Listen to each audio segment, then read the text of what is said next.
জুড়ন তুই বলে ফেল, দ্বিতীয় বিশ্বযুদ্ধ কবে হয়েছিল? স্যার, প্রথম যুদ্ধের পরে এবং তৃতীয় বিশ্বযুদ্ধের আগে। ফজা, জি স্যার। তোরও কি তাই মনে হয়? হ্যাঁ, তাই মনে হয়। মানে বাস্তব জিনিস তো মনে হবে নাকি? না মনে হবার কি আছে? ঠিকই তো বলল। ঠিকই বলে। হ্যাঁ ঠিক, প্রথম বিশ্বযুদ্ধের পরেই তো দ্বিতীয় বিশ্বযুদ্ধ হয়েছিল। হ্যাঁ, আচ্ছা। এবার ভুল আছে নাকি? ঠিক বলল। আচ্ছা চুপ কর, এটাও পারলি নে। শামসুল বানান কর, তুই আঁকলি সামনের চুল পিছনের চুল শামসুল। মানে এই আর।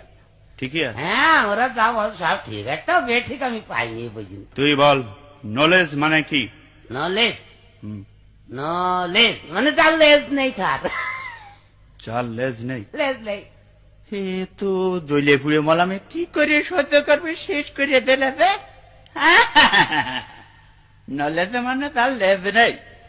ওয়েলকাম মানে তুই কি বলে ফেলা? স্যার, তেল আসতে। ওয়েল মানে তেল আর কাম মানে আসা। ওয়েলকাম, তেল আসতে। ঠিক বললি। তেল আসছে, তেল আসছে। একটাও হয়নি।